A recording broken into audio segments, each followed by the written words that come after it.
Good morning, children. This is the fourth poem from class 9th for this session 2020-21. A Legend of the Northern Land by Phoebe Carey. Legend means the ancient so-called stories or tale that is going through generation wise generation. So that is called legend. And northern land, that is what northern part of the earth, mainly Norway, Sweden, these are the countries of northern land. So this is a legend or kahabat, maybe you may call, or in what tale stories or ancient stories that has oral tradition, that is what going through orally generation wise. Now about the poet. Phoebe Carey was an American poet and the younger sister of poet Alice Carey. The sister co-published poems. So both the sisters are poem writer, that is what poet.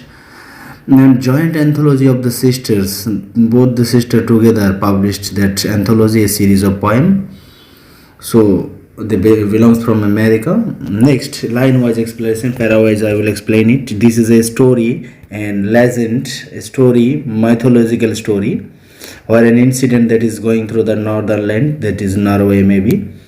Away, this is away, far away. This is a story like tradition. You may call it a ballad. Ballad, that is a poem in the form of poem, that is a story. A story that included a story in a poem is called ballad. Away in the northern land where the hours of the day are few, बहुत कम दिन रहते हैं. There is a system, geologic in geography you can find that 6-month day and 6-month night, like that. So and the nights are so long in winter, long nights, that is what 6-month night, as it situated in the polar region. 6 months, that is what a geographical situation make that type of situation. The nights are so long in the winter that they cannot sleep them throughout इतना 6 month कोई सो नहीं सकते. So at that time also they have a natural light which help them to work. So this is the description of the northern land, that is Ireland, Norway, Sweden, what 6 month night and 6-month day. So but that time they cannot sleep, as 6 month continuous sleeping is not possible physically. So next, second stanza, they tell them a curious story. तो यहीं पर एक story कहावत में उन लोग चलते, they, that is what they suggesting the people of the northern land. Curious story.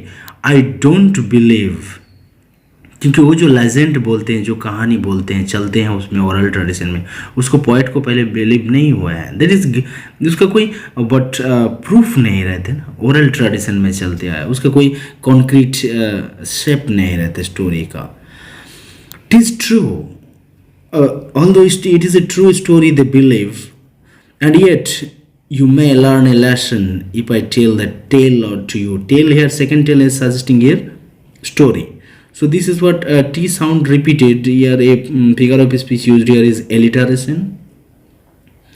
So figure of speech to use here is alliteration, and here the poet is introduced the story, which is really unbelievable, but it is true for that northern land. Next, stanza number 3rd, here the story started, and that is a ballad in the form of story. Once when the good Saint Peter, this is a story of a good saint whose name is Peter, lived in the world below. वो मर्त में रहते हैं, मतलब underworld, धरती के नीचे रहते थे ना. इसे कहावत में होता है मुनि से तीनों लोग, पतल लोग, स्वर्ग लोग, तो ये पतल लोग में रहने वाला सेंट है. बिलो द वर्ल्ड मीन्स पतल लोग you may call. And walked about it, और चल के आए हैं ना, preaching just as he did, and that is what the work of the saint. Saint लोग का यही काम होता है, धर्म रिलीजियन के बारे में टीचिंग करना, उसको प्रीचिंग बोलते हैं. Preaching means religion teaching, as he did, you know. So this is not the case of Saint Peter. All saints, even in India also, basic work of them was to preach. Next what happened, this is story incident proceeded. तो ये पाताल लोक में रहने वाला Saint Peter एक दिन he came to the door of a cottage, small house को cottage बोलते हैं, तो एक cottage के door के बाहर आए, क्योंकि how they run their life by begging, That is what the tradition as well as in India also. In traveling around the earth where a little woman was making cakes. तो ये northern land है, वहाँ cakes बना रहे. India होता तो चावल बनाते थे या मूरा बनाते, वट एवर मे बी. तो वुमेन, वो घर के जो ओनर है वुमेन, वो केक्स बना रहा था. And baking them on the hearth. Hearth means the fire. Fire fire it is roti. Cake means roti. रोटी कुछ गर्म या जलाते हैं जो आग में, उसको हार्थ बोल रहा है. That is without flame. The fire without flame is called hearth. So वहाँ पर वो रोटी बना रहा था. This is what the fourth stanza completed here. Next the fifth stanza. And again in the story complete, but going on. And being faint with fasting. बहुत दिन से ये सेंट खाए नहीं, बहुत भूख में है. For the day was almost done. and पूरा डे कंप्लीट होगा, इवनिंग के टाइम है. He asked her. वो सेंट ये लिटिल वुमेन को पूछे. From her, he asked her from her store of cakes to give him a single one. एक रोटी दे दीजिए, जैसे भीख मांगते हैं ना. तो सेंट हो whatever may be, how they run their livelihood is by begging. तो एक रोटी मांगे, केक्स मांगे ना. Then so she made a very little cake. and this is also you find in India also. जब देने वाला चीज़ होता है ना, उसको जितना छोटा हो सकते उतना छोटा बनाए. so she made a very little cake. बहुत छोटा एक तो केक बनाया, उसको देने के लिए भिखारी, साधु संत वॉट एवर में.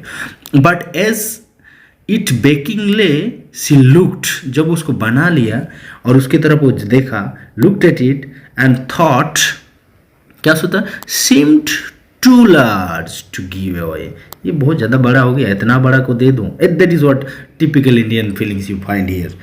तो ये नॉर्दर्न लैंड का वुमेन्स टाइप का सोचा. Next stanza. Therefore she needed another. तो क्या किया, फिर इसको नहीं देते, दूसरा एक तो बनाया. Needed means how to form रोटी और bread out of what मैदा और आटा. The dough से बनाते हैं. needed, dough को needed है. and still a smaller one, और भी एक छोटा बनाया. but it looked when she turned it over, फिर वो उसको बनाने के बाद देखा, as large as first had done. उतना ही बड़ा दिख रहा है जितना पहले वाला बनाया. तो ये उतना बड़ा को कहीं से दे दे. तो फिर उसको next. Then she took a tiny scrap of dough. और छोटा सा टुकड़ा लिया आटा का, जो बना हुआ आटा है जिससे रोटी बनेगा. एंड रोल्ड इट फ्लैट बना रहा है रोटियाँ. And baked it thin. इतना पतला बनाया उसको. फिर उसको बेक्ड, दैट इज व्हाट रोटी बेलने वाला बेलची में. एज ए वाफर किसको बोलते हैं, ए फूड लाइक केक. बहुत पतला है. And but she could not part with that. But उसको भी देने के लिए उसका मन नहीं किया. She is also belong really poor women may be, whatever reason. But for she said my cakes that seem too small. इतना छोटा लगते हैं बनाने के time. When I eat up them myself. खुद जब खाते हैं तो बहुत छोटा लगते हैं. आर ये too large to give away. But देने के टाइम इतना बड़ा क्यों लग रहा है. So she put them on the shape में जहाँ रखते हैं रोटी को, फिर उसको भी रख दिया, एक भी नहीं दिया. बट इधर गुस्से में, इधर रिएक्शन ऑफ द सेंट क्या हो रहा है. Then good saint Peter grew angry. उतना टाइम वेट करने के बाद, जैसे इंडिया में बहुत सारे इस टाइप का एंग्री सेंट का कहानी, जो श्राप दे देना. And that is but mythological tradition, you know well. For he was hungry and फेंट. बहुत भूख में था और बेहोश. दैट इज व्हाट, बेहोश होने वाला इसी कंडीशन में, इतना जोर से भूख लगे. एंड श्योरली सच वीमेन, इसी टाइप का एक महिला, was enough to provoke a saint. Provoke means to make him angry, to curse her.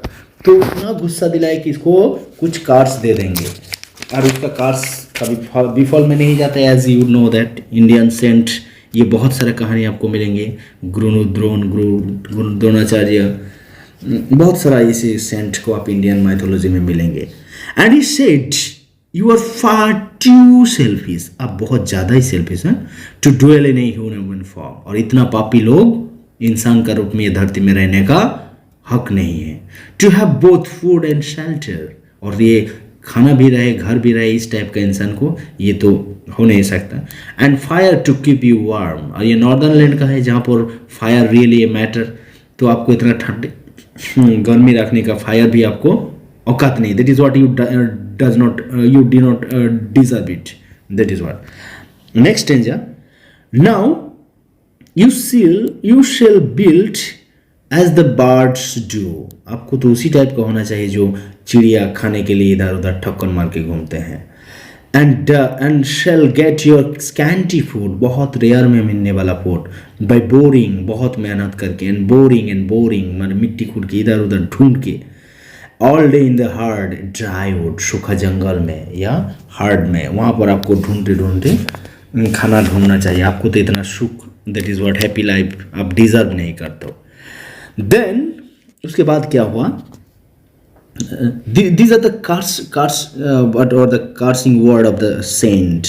Now you shall build as the birds do and shall go, that is what, now this shall get your scanty food by boring, ये वाला Strange तो हो गया। Next, and then up she went through the, उसके बाद but